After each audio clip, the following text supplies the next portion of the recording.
Sweden ကိုသွားဖို့အတွက်ယူကီနီရဲ့နေရာကနေပြီးတော့ည8နာရီထားနဲ့ထွက်တယ်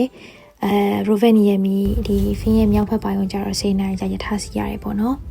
That is what I ate on the 10-hour train. I brought homemade onigiri and long drink. 4နာရီကြာစီပြီးတဲ့နောက်မှာ transfer ရှိတာဖြစ်တဲ့အတွက်ကြောင့်အထုံနဲ့နောက်စီရမယ့်ရထားစီထပ်သွားတယ်ဒါကတော့ညရထားပေါ့နော် night train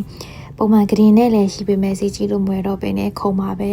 ဖြစ်သူတို့လေးတညတာကုံဆုံးပြီးအိတ်လိုက်ပါတယ်။နိုင်ကြထားစီပြီးနောက်မှာတော့တကယ်ချင်းကကနေလာခေါ်ရပေါ့နော်သူတို့ကကယ်မီဘက်မှာနေတာဖြစ်တဲ့အတွက်ကြောင့်ယူကီတို့ကကယ်မီကနေတစင်ဆွီဒင်ကိုဘက်စကာနဲ့ဆက်တူပါမယ်ဒါကတော့မသွားခင်ကယ်မီမှာရှိတဲ့ hash burger မှာကြိတ်နေတာပါပုံမှန်ဆိုရင်တော့ဆွီဒင်ကိုလေရင်နဲ့သွားကြအများပေမဲ့ယူကီတို့ကတော့တကယ်ချင်းစီတဲ့အလေသွားရင်းနဲ့ဒီမြောက်ဘက်မှာရှိတဲ့ဆွီဒင်ရဲ့မြို့တော်တစ်ခုဖြစ်တဲ့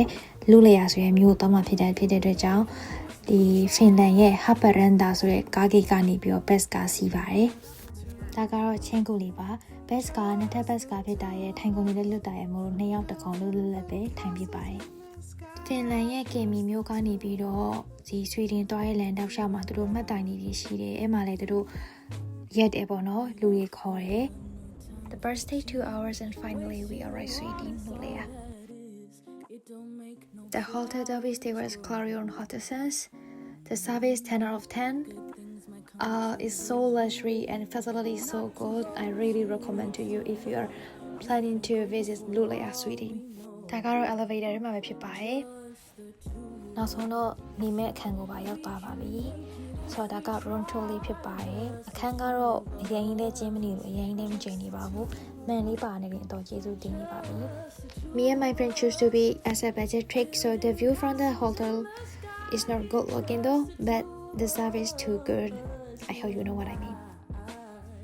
We just visited around inside the hotel. This is the view from the spa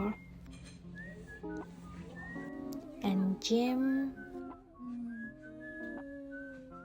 And also they have sauna and pool. I just forgot to take the video.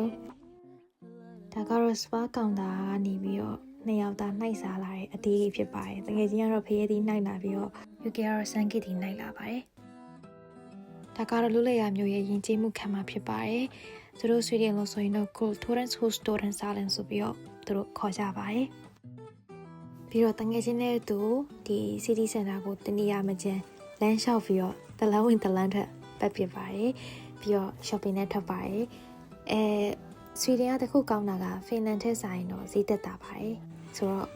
shopping paradise ပေါ့နော် Then we chill for the wine at the coffee shop.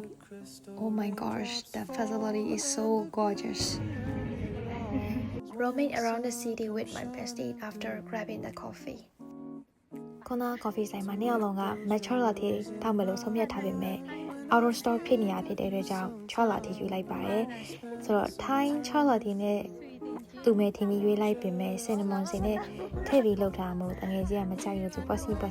ပြောနေတာဖြစ်ပါတယ်ကိုကတော့ဘာလာတောင်းဆိုအကုန်လုံးတောက်ခဲ့ပါတယ် We ate dinner at Mass and then went back to the hotel. Then we went to the Strictly to Spa. ဒီလိုနဲ့တညတာကုံဆုံးသွားပါတယ် This is day 2 in Sweden and also the day of going back to Finland. Before that we went to the breakfast buffet.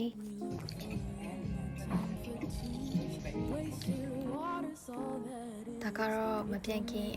ဒုတိယ outfit တစ်မျိုးနဲ့မြို့ရဲ့ live ပတ်ကြီးနဲ့တပုံနေရိုက်ဖြစ်ခဲ့ပါတယ်ဒီနေရာလေးကလေတော်တော်လေးကို photo spot ဖြစ်တယ်ပြီးတော့ရှိရဲ့နေရာကလည်းဒီလူလျာရဲ့ church ကျောင်းနာမည်ကြီး church ကျောင်းရဲ့ဒီအရှိဘက်မှာပဲရှိတယ်ပြီးတော့အဲ့နာပတ်ဝန်းကျင်က